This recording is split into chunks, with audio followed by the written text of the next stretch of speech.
دوسرے بھائی کی جب موت کا وقت آیا تو اس نے بھی لوگوں کو جمع کیا، گھر والوں کو، اور کہا کہ میں اللہ تعالیٰ کی وحدانیت کا انکار کرتا ہوں، اور اسی حالت پہ اس کا بھی خاتمہ ہو گیا۔ اب میں ڈرتا ہوں کہ میں ایسا نہ ہو کہ میرا خاتمہ بھی برا ہو جائے۔ وہ بھی برے خاتمے کے خوف سے خوف زدہ تھے، رو رہے تھے۔ اب پیارے اسلام میں ہوا کیا؟ حضرت عبداللہ محسن رحمۃ اللہ تعالی نے پوچھا کہ تم یہ تو بتاؤ کہ تمہارے بھائی ایسے کون سے گناہ میں مبتلا تھے کہ جس کی وجہ سے ان کا خاتمہ برا ہوا؟ وہ کہنے لگے، انہوں نے جواب دیا کہ معاذ اللہ میرے دونوں بھائی غیر محرم عورتوں اور امردوں سے دوست کیا کرتے تھے۔ اللہ اکبر۔ اب پیارے اسلام بھائیوں، یہ گناہ، جس گناہ کا تذکرہ میں نے کیا، ہم غور کریں کہ کیا یہ گناہ آج ہمارے معاشرے میں عام ہے کہ نہیں؟ غیر محرم عورتوں سے دوستی، امردوں سے دوستی، غیر محرم عورتوں میں دلچسپی۔ آج شادی کا فنکشن ہوتا ہے تھا تو شادی میں کیا ہوتا ہے؟ پنڈال لگا ہوا ہے، بیچ میں پردہ بھی، لیکن ہمارے نوجوان جان بوجھ کر کھانا کھلانے کے لیے جاتے ہیں۔ کس طرف جاتے ہیں؟ کس طرف جاتے ہیں؟ آپ بولیے نا۔ عورتوں کے میں نے تو دیکھا ہے، آپ سے جاننا چاہتا ہوں میں، کہاں جاتے ہیں؟ عورتوں میں جاتے ہیں؟ جاتے ہیں کہ نہیں؟ تو غیر محرم عورتوں میں دلچسپی، جبکہ ہونا یہ چاہیے کہ عورتوں میں کھانا کھلانے کی ذمہ دار اسلامی بہنوں کی ہونا چاہیے، جو گھر کی رشتے دار، جو قریب کی ہیں، جن کی ذمہ داری دی گئی، عورتوں میں کھلانے کی ذمہ داری بھی ان کی ہونا چاہیے۔ لیکن اس بے شرم مسلمان کو کیا ہو گیا کہ یہ عورتوں میں کھانا کھلانے کے لیے خود آگے بڑھ کے چلا جا رہا ہے۔ اس کو برے خاتمے کا خوف نہیں ہے۔ آج افسوس کی بات ہے کہ آج یہ گناہ بہت زیادہ عام ہوتے چلے جا رہے ہیں، اور گناہوں کی نحوست کی وجہ سے انسان کا ایمان چھین لیا جاتا ہے۔ بتایا نا میں نے آپ کو ابھی۔ اب آج ہم غور کریں ہمارے اندر کون کون سے گناہ نہیں ہیں، وہ کون کون سے گناہ ہیں جس میں ہم مبتلا نہیں ہیں۔ پیارے اسلام بھائیوں، ہم یوں تو حاجی صاحب ہیں، یوں تو فلاں صاحب ہیں، یوں تو فلاں صاحب ہیں، لیکن حقیقت یہی ہوگی کہ اگر ایمان کے ساتھ ہم چلے جائیں تو فلاں صاحب ہونا ہمارا کامیاب ہوگا۔ ورنہ اگر یوں تو بڑے بڑے القابات ہمارے سامنے لگے ہوئے ہیں، ہمارے ساتھ میں لگے ہوئے نام کے، اگر موت اللہ نہ کرے، موت کے وقت ایمان چھین لیا گیا تو ہمارا کیا بنے گا؟ تو حقیقت میں ہماری سب سے بڑی دولت ایمان ہے، ایمان ہے۔ ایمان کو بچانے کے لیے گناہوں کی نحوست سے دور بھاگے، کیونکہ رب کریم نے ارشاد فرما دیا سورہ یاسین شریف میں، الیوم نختم علی افواہہم وتکلمنا ایدیہم وتشہد ارجلہم بما کانوا یکسبون۔ اور قیامت کا دن ایسا ہوگا، وتکلمنا ایدیہم، تمہارے ہاتھ بات کریں گے، وتشہد ارجلہم بما کانوا یکسبون، اور تمہارے پیر گواہی دیں گے کہ ان پیروں سے تم کس طرف چلے ہو۔ ہاتھ یہ گواہی دیں گے کہ ہاتھ ہمارے کنٹرول میں ہے نا، یہ میرا ہاتھ، میں چاہوں تو اس کو بھی پکڑوں، چاہوں تو چھوڑ دوں، ابھی میرے کنٹرول میں ہے، لیکن قیامت کے دن میرے کنٹرول سے باہر ہو جائیں گے۔ یہ میری انگلیاں جو موبائل پر چلتی ہیں، آج میں جو چاہ رہا ہوں یہ انگلیاں کر رہی ہیں، لیکن قیامت کے دن یہ انگلیاں ان سے بیزار ہو جائیں گی، کہیں گی کہ مولا اس شخص نے اس کا استعمال ان کاموں میں کرا۔ آج ہم سوچتے ہیں صاحب ادھر کوئی دیکھنے والا تو نہیں، ادھر دیکھنے والا تو نہیں، سامنے اگر کوئی بیٹا بھی ہو تو آواز بند کر کے ہینڈری لگائی موبائل میں، اور جو چاہے وہ دیکھ رہے ہیں، جو چاہے وہ سن رہے ہیں۔ سامنے والے کو نظر نہیں آئے گا کہ ہم کیا گناہ کر رہے ہیں۔ چھپ کے لوگوں سے کیے جس کے گناہ، وہ خبردار ہے کیا ہونا ہے۔ اللہ اکبر۔ پیارے اسلامی بھائیوں، حقیقت میں ہم لوگوں سے چھپ جائیں، ہم اپنے آپ کو ایک کمرے میں بند کر لیں، تب بھی گناہ کریں گے، لیکن دیکھنے والی ذات اللہ کی، اللہ ہمیں ہمیشہ دیکھ رہا ہے۔ تو حقیقت یہی دیکھیں، زندگی کا کوئی بھروسہ نہیں، زندگی کا کوئی ٹھکانہ نہیں۔ ہمیں ان کاموں کو چھوڑ دینا چاہیے جو ہماری قبر و آخرت کو برباد کرنے والے ہیں، ان کاموں کو اختیار کریں جو رب کریم عز و جل کے قرب کا ذریعہ بنے، اللہ تعالیٰ کی رضا کا سبب بنے۔ تو پیارے محترم اسلامی بھائیوں، آج ماشاءاللہ ہم نے ہمارے اسلامی بھائی کے والد صاحب کے ایصال ثواب کے لیے یہ ذکر کی، فکر کی محفل سجائی ہے، اور یہ محفل جیسا کہ ہم نے علماء اکرام سے سنا کہ یہ بڑی فضیلت والی محفلیں ہوتی ہیں. یہ فضیلت کا بھی ثواب، اس محفل کو سجانے کا بھی ثواب بھی مرحوم کو پہنچانا ہے، کیونکہ ایصال ثواب حق ہے. ہمارے نبی علیہ الصلوۃ والسلام نے ارشاد فرمایا کہ انسان مر جاتا ہے لیکن اس کے 3 اعمال کا سلسلہ منقطع نہیں ہوتا. ایک علم جاریہ، دوسرا ثواب جاریہ، اور تیسرا نیک اولاد جو اس کے لیے استغفار کرتے رہے، یعنی ایصال ثواب کرتے رہے. تو ہم ہر چیز کا ایصال ثواب کر سکتے ہیں. ہم کھانا کھا رہے ہیں، نیت کر لیں کہ اس کھانے کا ثواب فلاں فلاں کو پہنچے گا بے شک.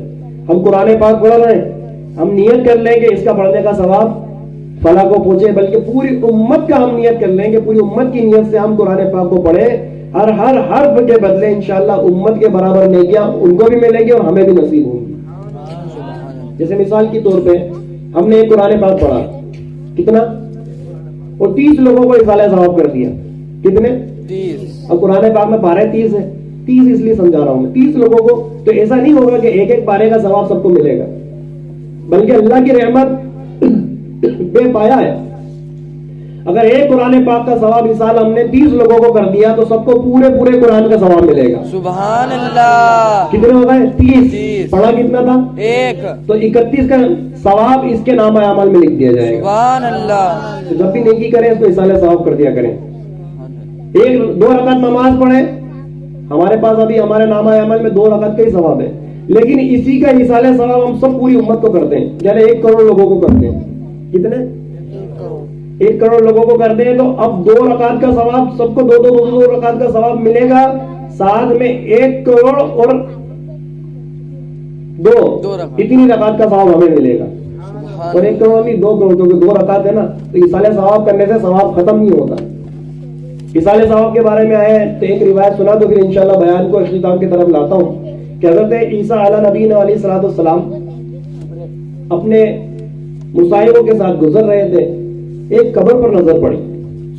اب نبی، اللہ تعالیٰ نے نبی کیسے بنائے، نبیوں کو کیا اختیارات دیے، نبیوں کی سماعت بصارت کیسی ہوتی تھی، سننے کی طاقت، دیکھنے کی طاقت. عیسیٰ علیہ السلام نے اوپر ہی سے قبر کے اندر کے احوال ملاحظہ کر لی. قبر کے اندر کیا ہو رہا ہے، آپ نے دیکھا کہ قبر والے پہ سخت عذاب ہو رہا ہے. یہ دیکھتے ہوئے آپ آگے کی طرف گزر گئے. کچھ وقفے کے بعد آپ واپس دوبارہ اسی راستے سے آپ کا گزرنا ہوا. اب دیکھتے ہیں کہ اسی قبر میں جہاں پر پہلے عذاب ہو رہا تھا اب وہاں پر رب کی رحمتیں نازل ہو رہی ہیں. سبحان اللہ. کیا ہو رہی ہے؟ رب کی رحمتیں نازل ہو رہی ہیں. عرض کی اے مولا مجھے اس کا بھید بتایا جائے. رب کریم نے ارشاد فرمایا موسیٰ، اے عیسیٰ، جب یہ مرا سخت گناہگار تھا جس کی وجہ سے اس کی قبر میں عذاب ہو رہا تھا، لیکن مرا تو اس حالت میں مرا کہ اس کی بیوی امید سے تھی، اس کے وہاں بچہ پیدا ہوا، لڑکا اتنا بڑا ہوا، آج مکتب گیا قرآن پاک پڑھنے کے لیے. اس وقت جو ان کی کتاب تھی اس کتاب کا علم سیکھنے کے لیے آج مکتب گیا اور آج اس نے بسم اللہ الرحمن الرحیم پڑھی. ہمیں حیا ہے کہ جس کا بیٹا زمین کے اوپر رہ کر ہمیں رحمان اور رحیم کہہ رہا ہے، ہم رحمان اور رحیم ہو کر اس کے باپ کو قبر کے اندر زمین کے نیچے اس کا عذاب دیں. چنانچہ اللہ تعالیٰ نے اپنی رحمت سے اس کی قبر میں رحمتیں نازل فرما دی. تو پیارے اسلامی بھائی ایسے بھی پتا چلا کہ جب جو بیٹا جو اولاد اچھائی کرتی ہے تو اس کا صلہ قبر میں ملتا ہے، اور اولاد اگر برائی کرتی تو اس کا صلہ بھی قبر میں دیا جاتا ہے، کیونکہ اولاد بندے کے لیے ایصال ثواب اور ایصال عذاب کا ذریعہ بن جاتی ہے. تو ہمیں چاہیے کہ اپنے والدین کے لیے، کیونکہ روایت میں آئے کہ ہر جمعے کے دن انسان کے اعمال ان کے ماں باپ پہ پیش کیے جاتے ہیں، اور ہر امتی کے اعمال ہر جمعے کے دن رسول پاک صلی اللہ علیہ وسلم کی بارگاہ میں پیش کیے جاتے ہیں. اب ہم غور کریں کہ ہمارے اعمال کیسے پیش کیے جاتے ہیں، اچھے طریقے سے پیش کیے جاتے ہیں یا برے طریقے سے پیش کیے جاتے ہیں. تو پیارے محترم اسلامی اگر بات کریں گے بات بہت لمبی ہو جائیں گی. المختصر یہی ہے کہ زندگی کا کوئی بھروسہ نہیں ہے، پتہ نہیں کہ ہماری روح فرشتے کب قبض کر لیں. تو ایمان کی حفاظت کریں، ایمان کی فکر کریں. ایمان کی حفاظت کا بہترین ذریعہ یہ ہے کہ علماء کی صحبت اختیار کریں، دینی محافل کو اختیار کریں، نیک ماحول کو اختیار کریں جہاں پر ایمان کی حفاظت کا ذہن دیا جاتا ہے، ایسی صحبت کو اختیار کریں. کیونکہ علماء کرام بیان کرتے ہیں صحبت صالح ترا صالح کنت، صحبت طالع ترا طالع کنت، اچھوں کی صحبت تجھے اچھا بنا دے گی، بروں کی صحبت تجھے برا بنا دے گی۔ ہم سوچیں کہ صاحب میں بھٹی میں کام کرنے والے سے دوستی کر لوں اور میرے کپڑے عطر کا کاروبار کرنے والے جیسے مہنگے، تو یہ بیوقوفی۔ بھٹی کا کام کرنے والے کے سے دوستی کریں گے تو ہمارے کپڑے بھی کالے ہوں گے اور کپڑے میں بدبو بھی پیدا ہوگی، اور عطر کے کاروبار کرنے والے سے دوستی کریں گے اگرچہ ہم عطر نہ لگائیں لیکن اس کے ساتھ میں بیٹھیں گے تو ہمارے کپڑے اپنے آپ خوشبودار ہو جائیں گے۔ تو اسی لیے بیان کرا تشبیہی حدیث شریف میں کہ خوشبودار سے مراد دیندار لوگوں سے دوستی کریں، دینداروں سے محبت کریں، ان کی صحبت میں رہیں، ان کے ساتھ سفر کریں، مدنی قافلوں میں سفر کیجیے انشاءاللہ تعالی۔ مدنی قافلوں میں سفر کرنے کی برکت سے ایمان کی حفاظت کی فکر پیدا ہوگی، گناہوں سے نفرت پیدا ہوگی، اور انشاءاللہ دھیرے دھیرے دھیرے دھیرے ہمارے اندر فرض و واجبات کے ساتھ ساتھ سنت اور نوافل کا بھی جذبہ پیدا ہوگا انشاءاللہ۔ تو نیت کریں کہ ہم بھی مدنی قافلے میں سفر کریں گے۔ جو اسلامی بھائی یہاں پر باہر سے آئے ہوئے ہیں، جو یہاں کے ہیں، ان سے بھی میں عرض کرتا ہوں کہ آپ جو مرحوم انتقال کر گئے، آپ سب محبت کرتے ہیں نا ان سے؟ کون کون کرتا ہے ان سے محبت؟ دیکھیں ماشاءاللہ سبھی تو محبت کرتے ہیں، سبھی تو یہاں پر ٹھنڈ میں آ کے بیٹھے ان کے لیے، ان کی محفل میں، تو ان سے محبت کرتے ہیں، اور ہم ان سے بھی زیادہ نبی سے محبت کرتے ہیں، ہے نا؟ نبی سے سب سے زیادہ محبت کرتے ہیں، تو ان سے محبت کرتے ہیں تو کم از کم ان کے ایصال ثواب کے لیے 3 دن کے مدنی قافلے میں سفر کر لیں۔ کوئی ہے جو ان کے ایصال ثواب کے لیے 3 دن کے قافلے میں سفر کرنے کے لیے تیار ہو جائے؟ ہے کوئی ایسا؟ ماشاءاللہ۔ اور ماشاءاللہ ان کے بیٹے کو تو بھیا زیادہ دن کے لیے تیار ہونا چاہیے، بھائی لوگوں کو اور زیادہ دن کے لیے تیار ہونا چاہیے۔ دیکھیں یہ محلے والے تیار ہو رہے ہیں آپ، تو آپ کے والد صاحب کے ایصال ثواب کے لیے اور زیادہ دن کے لیے تیار ہو۔ مدنی قافلے میں کیا ہوتا ہے؟ مدنی قافلے میں جیسے کہ میں نے آپ کو بتایا کہ بیٹا آج مدرسے گیا اور اس نے بسم اللہ شریف پڑھی، تو بسم اللہ پڑھنے کی برکت سے باپ کی قبر کا عذاب دور کر دیا گیا۔ جب آپ علم دین حاصل کرنے کے لیے، دین کی خدمت کے لیے، نیکی کی دعوت کو عام کرنے کے لیے اپنے گھر سے نکلیں گے تو سوچیے آپ کے والد صاحب کو کیسی کیسی برکتیں نصیب ہوگی۔ میرا پکا یقین ہے کہ انشاءاللہ تعالی آج اگر پکی نیت آپ کرتے ہیں تو انشاءاللہ تعالی آج سے ابھی سے ہی ان کے قبر سے عذاب اگر اللہ نہ کرے ہو رہا ہوگا تو اللہ تعالیٰ اپنی رحمت سے ان کو بخش دے گا سبحان اللہ انشاءاللہ۔ پکی نیت کر لیں انشاءاللہ۔ تو 23، 24، 25 کو ہمارے نرور سے بھی، اجین سے بھی مدنی قافلے سفر کرنے والے ہیں، تو آپ بھی انشاءاللہ وقت نکال کر مدنی قافلے میں سفر کیجیے، کیونکہ پیارے اسلامی مدنی قافلے میں سفر کرنے سے بہت ساری برکتیں حاصل ہوتی ہیں۔ سب سے بڑی چیز یہ ہے کہ جو ہمارے اوپر فرض واجبات ہیں، نماز، روزہ، قرآن کی تلاوت، یہ سب ہم پر ضروری ہے سیکھنا۔ ہم ایمان لائے نا قرآن پر؟ ایمان لائیں گے نہیں؟ بولیے آپ لائیں گے نہیں ایمان؟ اب سوچئے جس کتاب پر ہم ایمان لائیں اس کو پڑھنے کا طریقہ ہمیں نہیں معلوم۔ آج معاذ اللہ ایسے حالات ہوتے ہیں، کسی کی موت میت ہوتی ہے تو بھیا غسل دینے کے لیے کوئی ہوتا نہیں، کہا ہوگا امام صاحب کو بلا، امام صاحب نے ٹھیکہ لیا ہے کیا؟ امام صاحب نے ٹھیکہ دو یا وہ تو امامت کے لیے امامت کریں۔ بھائی ہمارے اندر کوئی ایسا ہونا چاہیے کہ ہم بھی آگے بڑھ کے غسل دے دیں، کفن پہنانے کا طریقہ سیکھیں گے۔ سب کہاں سیکھیں گے؟ مدنی قافلے میں، کیونکہ روایت میں آیا ہے کہ کوئی شخص اپنی اولاد کو ایسا چھوڑ کر مرے، غور کیجیے گا الفاظ پر، کہ کوئی اپنے اولاد کو ایسا چھوڑ کر مرے کہ مرنے کے بعد اولاد نے غسل دے دیا، کفن پہنا دیا، جنازے کی نماز پڑھائی، اللہ تعالیٰ اس کے ہاتھ اٹھانے سے پہلے اس کے مردے کے اور تمام اجتماع میں جو شریک ہوتے ہیں نماز میں جتنے لوگ، سب کی مغفرت فرما دے سبحان اللہ۔ اب سوچیے پیارے ٹائم ہی ہو، لیکن ہم نے ساری چیزیں امام صاحب کو دے دی۔ فاتحہ لگانا ہے تو سارے امام صاحب کو بلا کے لاؤ، غسل میت کرنا ہے تو امام صاحب کو بلاؤ، بلا کفن پہنانا ہے تو امام صاحب کو بلاؤ، سارے کام امام صاحب کے اوپر ڈھول دی۔ بھائی ہم کب کریں گے؟